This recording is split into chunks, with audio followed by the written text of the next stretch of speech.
مسئلہ نمبر 9، اگر پوری انگلیوں کو موزوں پر نہیں رکھا بلکہ فقط انگلیوں کا سرا موزوں پر رکھ دیا اور انگلیاں کھڑی رکھی تو یہ مسح درست نہیں ہوا۔ البتہ اگر انگلیوں سے پانی برابر ٹپک رہا ہو جس سے یہ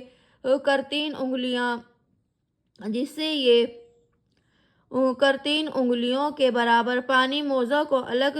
ہو جاوے تو درست ہو جاوے گا۔ مسئلہ نمبر 10، مسح میں مستحب تو یہی ہے کہ ہتھیلی کی طرف سے مسح کرے، اور اگر کوئی ہتھیلی کے اوپر کی طرف سے مسح کرے تو بھی درست ہے۔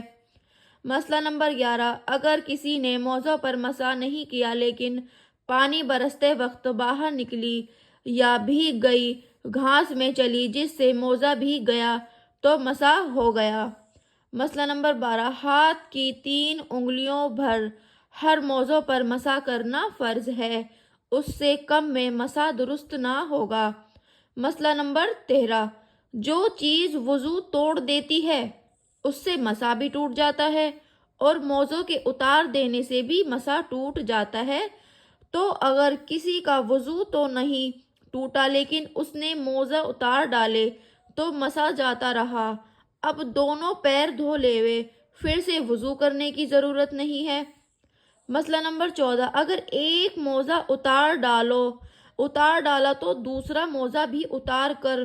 دونوں پاؤں کا دھونا واجب ہے۔ مسئلہ نمبر 15، اگر مسح کی مدت پوری ہو گئی تو بھی مسح جاتا رہا، اگر وضو نہ ٹوٹا ہو تو موزہ اتار کر دونوں پاؤں دھوئے، پورے وضو کا دہرانا واجب نہیں، اور اگر وضو ٹوٹ گیا ہو تو موزے اتار کے پورا وضو کرے۔ یعنی کہ جو ہمارا مسح ہوتا ہے، جن چیزوں سے ہمارا وضو ٹوٹتا ہے انہی چیزوں سے ہمارا مسح بھی ٹوٹ جاتا ہے۔ اور وضو آپ کو پتا ہے کہ وضو ہمارا کن کن چیزوں سے ٹوٹتا ہے، پیچھے سے ہوا پاس ہونے سے، اور ہمارا بدن کا ناپاک ہونے سے، ہمیں ہنسنے سے، ہمیں چغلی کرنے سے، گالی دینے سے، جن جن چیزوں سے ہمارا وضو ٹوٹتا ہے انہی چیزوں سے، انہی باتوں سے ہمارا مسح بھی ٹوٹ جاتا ہے۔ مسئلہ نمبر 17، موزوں پر مسح کرنے کے بعد کہیں پانی میں پیر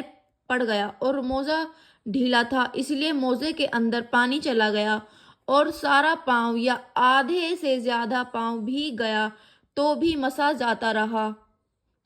دوسرا موزہ بھی اتار دیوے اور دونوں پیر اچھی طرح سے دھو دے۔ مسئلہ نمبر 17، جو موزہ اتنا پھٹ گیا ہو کہ چلنے میں پیر کی چھوٹی 3 انگلیوں کے برابر کھل جاتا ہے، یعنی کہ جو موزہ پھٹا ہوا ہوتا ہے، جو پھٹ جاتا ہے، اتنا پھٹ گیا کہ چلنے میں پیر کی چھوٹی انگلیوں، پیر کی جو چھوٹی کن کی انگلی سے جو 3 انگلی ہوتی ہیں کہ چھوٹی 3 انگلیوں کے برابر کھل جاتا ہے تو اس پر مسح درست نہیں، اور اگر اس سے کم کھلتا ہو تو مسح درست ہے۔ مسئلہ نمبر 18، اگر موزوں کی سیون کھل گئی، یعنی کہ موزوں کی جو سلائی ہوتی ہے وہ کھل گئی لیکن اس میں سے پیر نہیں دکھلائی دیتا تو مسح درست ہے، اور اگر ایسا ہوا کہ چلتے وقت تو 3 انگلیوں کے برابر پیر دکھلائی دیتا ہے اور یوں نہیں دکھلائی دیتا تو مسح درست نہیں۔ مسئلہ نمبر 19، اگر ایک موزہ میں 2 انگلیوں کے برابر پیر کھل جاتا ہے اور دوسرے موزے میں 1 انگلی کے برابر تو کچھ حرج نہیں، مسح جائز ہے۔ یعنی کہ ہمارے 2 موزے، جیسے تو ایک موزے میں ہمارے 2 انگلیوں کے برابر پیر کھل جاتا ہے، یعنی کہ 2 انگلیوں کے برابر ہمارا موزہ پھٹا ہوا ہے، اور دوسرا موزہ ہمارا 1 انگلی کے برابر پھٹا ہوا ہے، تو اس میں کوئی حرج نہیں ہے، آپ کا مسح جائز ہے۔ اور اگر ایک ہی موزہ کئی جگہ سے پھٹا ہے اور سب ملا کر 3 انگلیوں کے برابر کھل جاتا ہے تو مسح جائز نہیں، یعنی کہ ہمارا موزہ کئی جگہ سے پھٹا ہوا ہے اور وہ اتنا پھٹا ہوا ہے کہ 3 انگلیوں کے برابر ہے، اگر ہم 3 انگلیوں کو ہم ناپیں گے اور اتنا ہمارا موزہ پھٹا ہوا ہے تو ہمارا مسح درست نہیں ہوا، جائز نہیں ہوا، اور اگر اتنا کم ہو کہ سب ملا کر بھی پوری 3 انگلیوں کے برابر نہیں ہوتا تو مسح درست ہے۔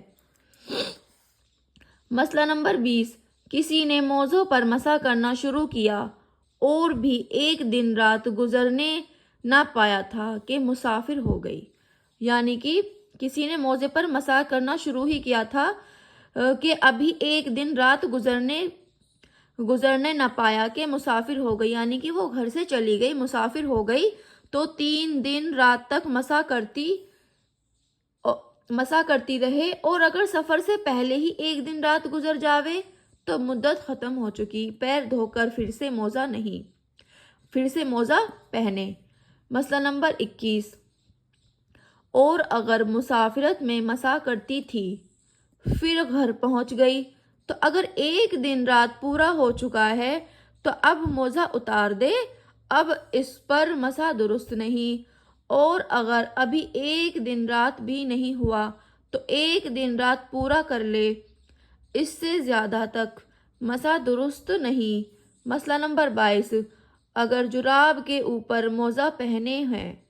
تو بھی موزوں پر مسح درست ہے۔ مسئلہ نمبر 23، جرابوں پر مسح کرنا درست نہیں ہے، البتہ اگر ان پر چمڑا چڑھا دیا گیا ہو یا سارے موزوں پر چمڑا نہ چڑھایا ہو بلکہ مراد نہ جوتے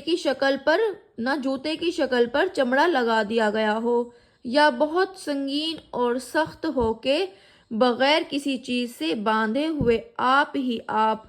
ٹھہرے رہتے ہو، اور ان کو پہن کر 3-4 میل رستے بھی چل سکتی ہو، تو ان سب صورتوں میں جراب پر بھی مسح درست ہے۔ مسئلہ نمبر 24، برقع اور دستانوں پر مسح درست نہیں، یعنی کہ جو ہم سوچ رہے ہوں گے کہ ہمارا موزہ، جو ہمارے چمڑے کے موزے ہوتے ہیں نا، ہمارا مسح صرف ان چمڑوں کے موزے پر ہی جائز ہے، لیکن جو ہمارا نارمل جو ہمارے جراب ہوتے ہیں ان پر ہمارا مسح جائز نہیں ہے، نہ ہمارا برقع پر مسح جائز ہے، نہ ہمارے دستانوں پر مسح جائز ہے، کیونکہ ہمارے جو دستانوں کا کپڑا ہوتا ہے وہ کس طریقے کا ہوتا ہے، وہ تھوڑا پتلا لائلون جیسا ہوتا ہے، تو ہمارا ان دستانوں پر مسح جائز نہیں ہوگا، نہ ہی ہمارے برقعے پہ مسح جائز ہوگا۔ ہمارا جو مسح جائز ہوگا وہ صرف چمڑے کے بنے ہوئے موزوں پر ہی مسح جائز ہوگا۔ تو آج کے اس بیان میں ہم نے کیا پڑھا؟ مسح کرنے کا بیان پڑھا، کیونکہ اللہ تعالیٰ نے فرمایا ہے ہرگز بھی نماز چھوڑنا جائز نہیں ہے،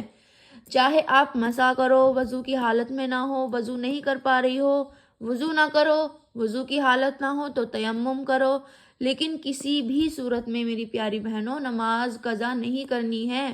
اور اگر البتہ کسی مجبوری سے ہماری نماز چھوٹ جاتی ہے تو آپ فوراً جب آپ کو وقت ملے یا آپ کو اس نماز کا وقت، آپ اگلے دن اس نماز کو پڑھیں، تو آپ اگلے دن کی نماز ادا کرنے سے پہلے آپ ایک دن پہلے جو آپ کی نماز قضا ہوئی ہے آپ اس نماز کی قضا پڑھیں، پھر آپ اپنی اگلی نماز شروع کریں۔ تو امید کرتی ہوں کہ آپ کو یہ بیان اچھے سے سمجھ میں آیا ہوگا، اور جہاں بھی میری جو بھی غلطی کوتاہیاں ہوئی ہیں انہیں معاف کرنا اور مجھے سدھارنے کی کوشش کرنا۔ اگر آپ کو لگتا ہے کہ میں نے کہیں پر مسٹیک کی ہے تو آپ میری اس غلطی کو سدھاریں اور اپنے گھروں میں بھی تعلیم کو پڑھیں، اپنے گھروں میں تعلیم کریں، چاہے تھوڑی کریں، چاہے ایک ہی بیان پڑھیں، لیکن اپنے گھر میں بھی تعلیم کریں، زیادہ نہیں تو تھوڑی تھوڑی پڑھیں، جس سے آپ کے بچوں کو دین حاصل ہو۔ اور چلیے ملتے ہیں ہم اگلے سبق میں۔ اللہ حافظ۔